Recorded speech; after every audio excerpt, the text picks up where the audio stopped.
আমি যে গোপনে গুনাহ করতেছি কেউ না দেখুক, দেখেন কে? জোরে বলেন, কে দেখেন? পৃথিবী না জানুক আমি তো জানি, পৃথিবী না জানুক আমি তো জানি, আমি কি পাপ করেছি হায়। পৃথিবী না জানুক আমি তো জানি, আমি কি পাপ করেছি হায়। আমার পাপের করলে বিচার, বাঁচার আমার নাই উপায়। দয়াময় তুমি মাপ করো আমায়, দয়াময় তুমি মাপ করো আমায়। পৃথিবী না জানুক আমি তো জানি, আমি কি পাপ করেছি হায়। আমার পাপের বোঝা কে জানেন? জোরে বলেন, কে জানেন? আলিমুল গায়ব আল্লাহ রাব্বুল আলামিন জানেন। যার কাছে গায়ব আছে, অদৃশ্য আছে, অদৃশ্যের ভিতরে যা করতেছি সব আমার মালিক জানে। গোপনে কি করি তাও আমার আল্লাহ জানেন। প্রকাশ্যে কেউ দেখে না, তাও আমার আল্লাহ দেখেন। ঠিক কিনা? আমি যে রোজা রাখতেছি না এটাও কিন্তু আমার আল্লাহ দেখেন। রমজানুল মুবারক মাস রোজা না রেখে 4 হোটেলে বসে বসে আড্ডা মারলাম, এটাও কিন্তু আমার আল্লাহ দেখে। দেখে কিনা? কথা বলেন, দেখে কিনা? ও বান্দা, তুমি মনে করছো আল্লাহ দেখে না? আল্লাহ দেখে। ইন্নাল্লাহা সামিউম বাসীর।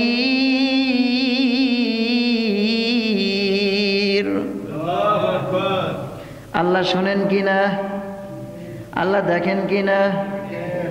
মানুষ মনে করে আল্লাহ দেখে না, আবার একটা টেকনিক বাই করছে। কি টেকনিক?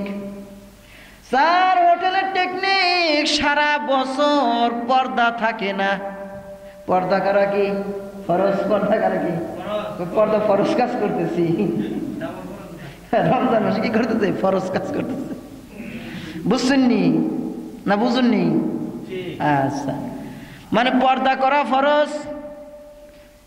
পর্দা করা কোনটা ফরজ? মা বোনদেরকে পর্দা করা ফরজ। পর্দা কি শুধু শরীর ঢাকা কি ফরজ? পর্দা কিন্তু অনেক প্রকার আছে। চোখের পর্দা আছে না নাই? চোখের পর্দা আছে না নাই? হ্যাঁ, চোখের পর্দা আছে। ওই দেখো বলতেছে আছে, চোখের পর্দা আছে। আমাদের হায়া নাই, লজ্জা নাই। চোখে লজ্জা নাই, যার কারণে পর্দা করার কথা কোন সময়, পর্দা করি কোন সময়। তুমি যে বাটপার, কত নাম্বার ভণ্ড বাটপার আমার আল্লাহ জানে। নুজারা রাইখা তুমি 4 হোটেলে পর্দার টানায়, পর্দার ভিতরে যায় তুমি চা খাও, এটাও কিন্তু আল্লাহ জানে। আর আল্লাহ রাব্বুল আলামিন দুনিয়াতে ফেরেশতা নিযুক্ত করছে কি করে নাই? সবচাইতে বড় কথা হলো আমার আপনার সাথে 2 জন ফেরেশতা আছে না নাই? মুনকার নাকির আছে না নাই? 2 জন 2 ফেরেশতা আছে আমার কান্দে। তারা কিন্তু তাকায় তাকায় সব কিছু দেখতেছে। আরে আল্লাহর কাছে আরজি করে, আল্লাহ ওই যে 4 হোটেলে পর্দা টানায় গোপনে গোপনে চা খায়, সিগারেট খায়, বিড়ি খায়, এটা কিন্তু আমরা দেখতেছি। কি করবো আল্লাহ? আল্লাহ কত রহমান, আল্লাহ ডাক দেয়, কয় ফেরেশতারা রাখ, দেখ ফিরে আসে কিনা। আরে কত মায়া আল্লাহ তাআলার। এজন্য ভাইয়েরা আমার, রমজান মাস রোজা রাখতে হবে কিনা বলেন? কেন রোজা রাখবো? কারণ তাকওয়ার মাস। ইয়া আইয়ুহাল্লাযীনা আমানুত্তাকুল্লাহা ওয়া কুনু মা'আস সাদিকিন। রমজানুল মুবারক মাসে খারাপ মানুষের সঙ্গ না করে ভালো মানুষের সঙ্গ করব। কারণ ভালো মানুষ কখনো ওই চার হোটেলে যায় গোপনে গোপনে চা খায় না। লজ্জা থাকার দরকার, লজ্জা তো নাই। আমার ভাইয়েরা আমার, রমজানুল মুবারক মাস আল্লাহ তাআলাকে ভয় করার মাস। কারণ আল্লাহ রাব্বুল আলামিন রোজাকে ফরজ করেছেন শুধু আমাদের উপরে না। আল্লাহ বলেন কুতিবা আলাইকুমুস সিয়ামু কামা কুতিবা আলাল্লাযীনা মিন ক্বাবলিকুম ব্যবহার করেছেন, অর্থাৎ আমাদের পূর্ববর্তীদের জন্য ফরজ করেছেন। আল্লাহ রাব্বুল আলামিন আল্লাহ রাসূল সাল্লাল্লাহু আলাইহি ওয়াসাল্লামকে একজন প্রশ্ন যদি করে, একজন প্রশ্ন করে 30 রোজা কিভাবে আসলো, 30 রোজা কিভাবে হয়? উত্তরে বলা হবে, ইহুদিরা নবী সাল্লাল্লাহু আলাইহি ওয়াসাল্লাম থেকে এই ব্যাপারে জিজ্ঞাসা করেছিল। কারা জিজ্ঞাসা করেছিল? ইহুদিরা নবীকে জিজ্ঞাসা করছে রোজা 30টা কেমনে হয়, কিভাবে, কারণ কি, কেমনে 30 হইল? আল্লাহ রাসূল সরকারে দো আলম ডাক দেখো, আদম আলাইহিস সালাতু ওয়াস সালাম হাওয়া আলাইহিস সালামকে জান্নাতের ভিতরে বানানো হলো। সুবহানাল্লাহ কোন। জান্নাতের ভিতরে আদমকে বানাইয়া আদমের ভালো লাগে না, একা একা ভালো লাগে না। নিয়ামত কি কম দিছিনি আল্লাহ? কত নিয়ামত, এত নিয়ামত পাবার পর এরপরেও আদমের ভালো লাগে না। কারণ কি রে? কারণ সঙ্গিনী নাই। সুবহানাল্লাহ বলবেন না? সঙ্গিনীর বড় দাম। এই দুনিয়াতে যার সঙ্গিনী নাই, যার স্ত্রী নাই, সে বোঝে স্ত্রী হারানোর বেদনা। স্ত্রীর কাছে যা শেয়ার করতে পারবেন, অন্যের কাছে তা শেয়ার করতে পারবেন না। এই দুনিয়াতে স্ত্রীর স্বামী নাই, সেই স্ত্রী বুঝে স্বামী হারানোর বেদনা। এজন্য আল্লাহ রাব্বুল আলামিন আদমকে জান্নাতের ভিতরে বানাইলেন, একা ভালো লাগে না। আল্লাহ তাআলা বুঝলেন, এ আদম, আমি বুঝতে পারছি তোমার কেন ভালো লাগে না, কারণ তোমার জোড়ার দরকার। আল্লাহ তাআলা হাওয়া আলাইহিস সালামকে বানাই দিলেন। হাওয়া আলাইহিস সালামকে বানাইলেন।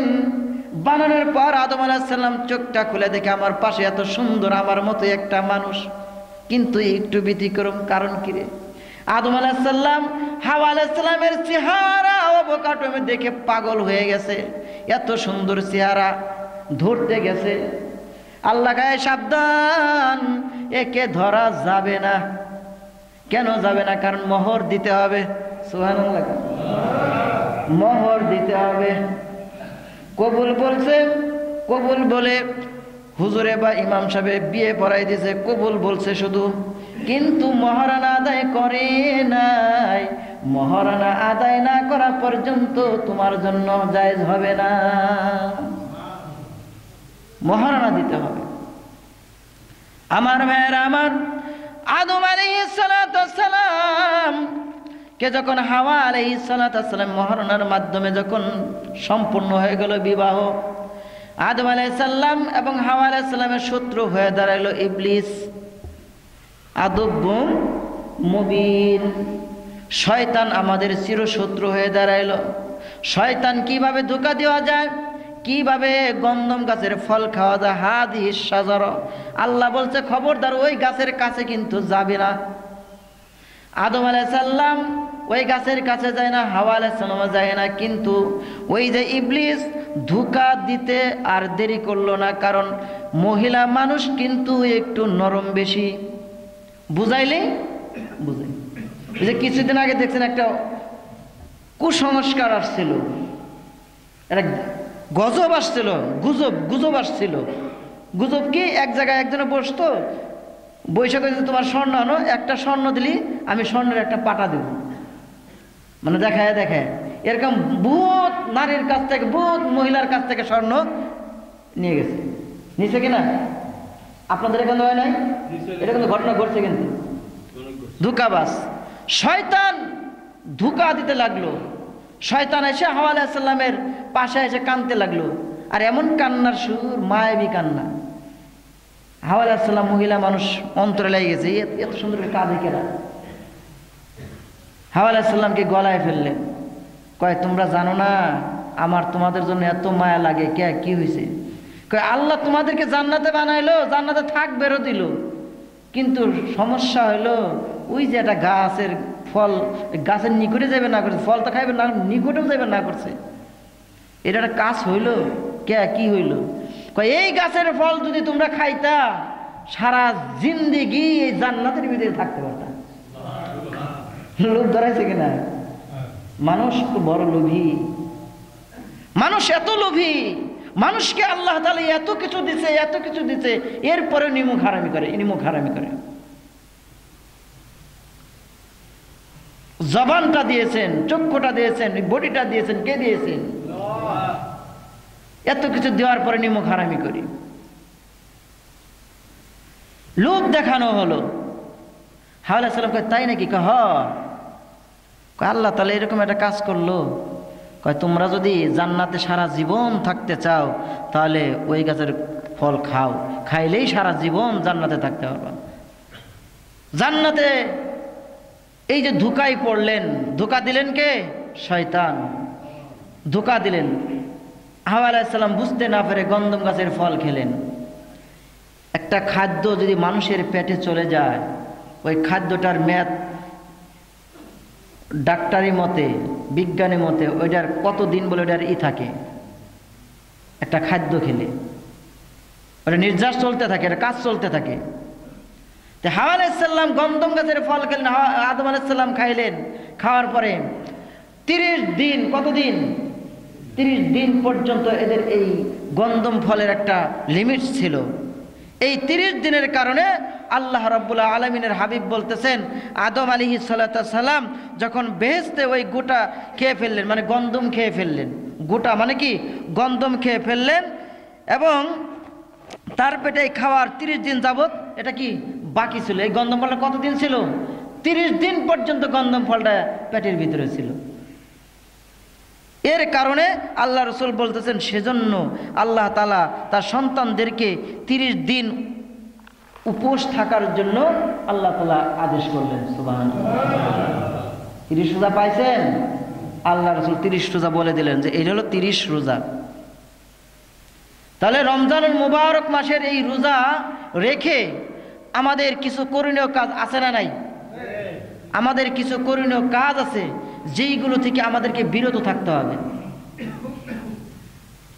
যেগুলো থেকে আমাদেরকে বিরত থাকতে হবে। 1 নাম্বার, রমজানুল মাসের রোজা রেখে সর্বপ্রথম চক্ষুকে হেফাজত করতে হবে। কি হেফাজত করতে হবে? চক্ষু, দৃষ্টি হেফাজত করতে হবে। দৃষ্টি যদি হেফাজত না করি তাহলে কিন্তু আমাদের এই রোজার মান থাকবে না, রোজার হক নষ্ট হয়ে যাবে। এজন্য 1 নম্বর হলো দৃষ্টিকে কি করতে হবে? হেফাজত করতে হবে। 2 নম্বর হলো জবানকে হেফাজত করতে হবে। রোজা রেখে জবানকে হেফাজত করতে হবে। রোজা রেখে মিথ্যা বলা যাবে? কথা বলেন, মিথ্যা বলা যাবে? রোজা রেখে মিথ্যা বলা যাবে না। 3 নম্বর হইল রোজা রেখে গীপত করা যাবে না। গীপত থেকে নিজেকে মুক্ত রাখতে হবে। আমরা তো গীপতে বেশি, সচরাচর বেশি ছড়াই গীপত, অভিজ্ঞতা বেশি, অনেক অভিজ্ঞতা আমাদের গীপত। অনেক সময় গীপত আমাদের নিজেদের মাধ্যমে, আবার ইশারার মাধ্যমেও হয়। ইশারার মাধ্যমে বুঝেন? ইশারার মাধ্যমে হলো, মনে করেন এক বন্ধু আর এক বন্ধু মিলে বসছে, 2টা গ্রুপই ধরেন, বসার পরে একজন আরেকজনের চোখ দিয়ে ইশারা করতেছে, ওই দেখছো, মানে এমনি এমনি চোখ দিয়ে ইশারা করছে, তার মানে বুঝাইতেছে ও ল্যাংরা। কি বুঝাইতেছে?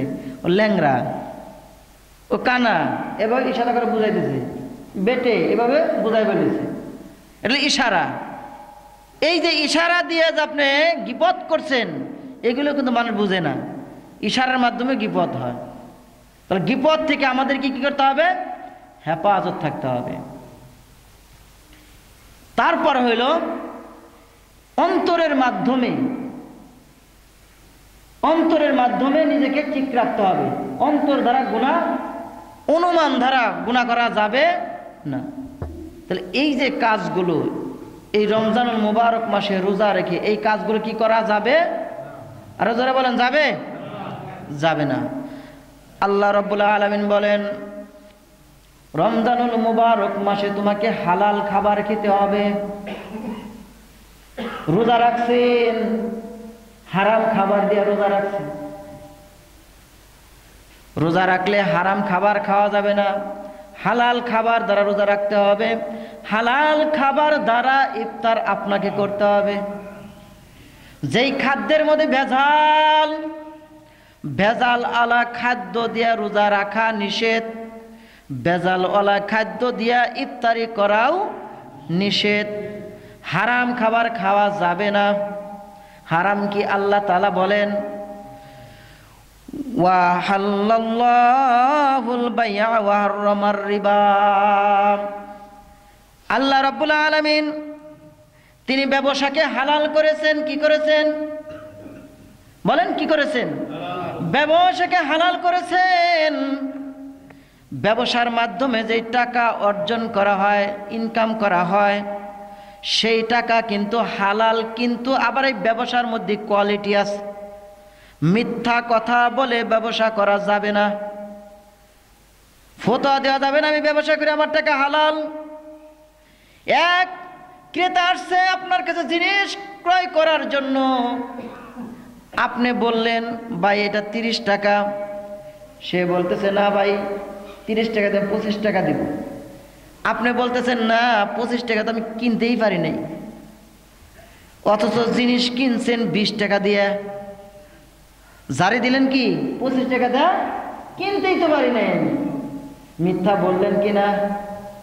ওই যে ব্যবসা করলেন মিথ্যা কথা বলে, এই ব্যবসা কিন্তু হালাল ব্যবসাটাকে আপনি হারাম করে দিলেন। এজন্য ব্যবসা হালাল, হালাল পন্থায় ব্যবসা করতে, মিথ্যা বলা যাবে না। আর আল্লাহ রাব্বুল আলামিন ধন দিয়েছে, সম্পদ দিয়েছেন, মাল দিয়েছেন, এই অর্থটাকে ব্যবসার মাধ্যমে টাকাকে, মালকে আপনাকে হালাল বানাতে হবে। আবার এই টাকা দিয়ে এই মালকে কিন্তু হারাম বানানো যায়। সেটা হলো সুদ লাগানো। কি লাগানো? সুদ লাগানো। সুদ লাগাইলে ওটা কি? হারাম, রিবা। সুদ লাগানো যাবে না। সুদ লাগাইলে ওটা হারাম হয়ে যাবে। সুদ থেকে আমাকে মুক্ত থাকতে হবে। এই সুদের আলোচনা করতে গেলে বহুত সময়ের ব্যাপার। তবে একটা সুদের একটা নিকৃষ্ট, মানে একের নিম্নমানের গুনাহ সুদের। যারা সুদ খাবে নিম্নমানের গুনাহ হলো তাদের মায়ের সাথে জেনা করার সমান। জোরে বলেন নাউজুবিল্লাহ। কঠিন হুঁশিয়ারি আল্লাহ তাআলা দিয়েছেন, কঠিন হুঁশিয়ারি। ব্যবসা করে খাও, হালাল উপায়ে খাও। আল্লাহ রাব্বুল আলামিন বললেন গীবত থেকে মুক্ত থাকতে হবে, দৃষ্টিকে হেফাজত রাখতে হবে। দৃষ্টি যদি হেফাজত না রাখি তাহলে কিন্তু রোজার হক আদায় হবে না। কারণ চোখ দিয়েও গুনাহ করা যায় কি যায় না? হাঁটতেছেন চোখ দিয়ে আপনি জেনা করতেছেন। চোখের হেফাজত রাখতে হবে, দৃষ্টির হেফাজত রাখতে হবে। আল্লাহ রাসূল সরকারে দু আলম বলেন, বান্দা তুমি যদি তোমার দুইটা জিনিসকে তুমি যদি হেফাজত রাখতে পারো, কন্ট্রোল করতে পারো, আমি নবী ঘোষণা দিলাম তোমাকে আমি জান্নাতে নিয়ে যাব। কয়টা জিনিসের ঘোষণা দিলেন? আরো যারা বলেন কয়টা? আল্লাহ রাসূল সরকারে দু আলম বলেন দুইটা জিনিস। মান ইয়াদমান লিমা বাইনা লাহয়াইহি ওয়া মা বাইনা রিজলাইহি আদমান লাহুল জান্নাহ। আল্লাহর নবী বলেন দুইটা জিনিসকে তুমি কন্ট্রোল করো, দুইটা জিনিস তুমি যদি কন্ট্রোল করতে পারো, এক নম্বর হলো উভয় চোয়ালের মধ্যবর্তী গোস্তের টুকরা, বুঝে নিন, উভয় চোয়ালের মধ্যবর্তী গোস্তের টুকরা অর্থাৎ লজ্জাস্থান হেফাজত করতে হবে, লজ্জাস্থানের হেফাজত করতে হবে। দুই নম্বর হলো দুই চোয়ালের মধ্যবর্তী যেই জায়গাটা আছে অর্থাৎ জিহ্বা, দুইটা চোয়াল না, এই দুইটা চোয়াল, এই দুই চোয়ালের মাঝখানে কি আছে? জিহ্বা আছে। জিহ্বা যেটাতে আপনি কথা বলেন, এই যে জিহ্বা, এই জিহ্বার বড় দাম, জিহ্বার বড় দাম। এই জিহ্বা দিয়ে গুনাও করা যায়, এই জিহ্বা দিয়েও ভালো কাজ করা যায়। রমজানুল মুবারক মাস, রোজা রাখছে, রোজা রেখে কোরআন তেলাওয়াত করবে কি? কোরআন তেলাওয়াত বাদ দিয়া বেবি নাজনীনের গান গায়। কথা বুঝছেন? বেবি নাজনীনের গান গায়। তাহলে এই জবান দেয়া কোরআন তেলাওয়াত করতে হবে, এই জবান দিয়ে ভালো ভালো লেকচার ছাড়তে হবে। এটাকে জবানের হেফাজত বলে। জবানের হেফাজতটা কেমন? মানুষের যদি কোনো বস্তু দিয়ে, কোনো যন্ত্র দিয়ে যদি হাতটা কেটে যায়, রক্ত বের হয় কি হয় না? ক্ষত হয় কি হয় না? এই ক্ষতটা যদি মারাত্মক আকারেও যদি ধারণ করে, সঙ্গে সঙ্গে হসপিটাল ইয়া মনে করেন একটা নয়, দুইটা না, 3-4টা সেলাই, সেলার পরে কিছু মেডিসিন দেওয়ার পরে ডাক্তারের প্রেসক্রিপশন করে দিল, বলে দিল 1 মাস রেস্ট থাকতে হবে। 1 মাস পরে কমপ্লিট। 1 মাস পরে কি? ডাক্তারের প্রেসক্রিপশন দেখে মেনে চলার কারণে 1 মাস পরে কি হয়েছে? ঘাও ভালো হয়ে গেছে। কিন্তু ভাই, এই যে জবান দিয়া মানুষের মনে আঘাত দিয়েছেন, অন্তরে আঘাত দিয়েছেন, এই জবান দিয়ে অন্তরের ভিতরে যে ঘা বানাই দিলেন, এইটা কিন্তু করাঘাতের চেয়েও বেশি আঘাত, করাঘাতের চেয়েও বেশি। মুখ দিয়ে একটা মানুষকে আপনি কষ্ট দিবেন, দেখবেন ওর অন্তরে এমন ভাবে পেয়ে যায়, অথচ করাত দাও যদি কাটেন এত কষ্ট লাগে না। এই কষ্টটা, করাতের কষ্ট 1 মাস 2 মাস পরে সেরে যায়, কিন্তু অন্তরে যে আঘাত দিলেন এটা সারা জীবনেও সারে না।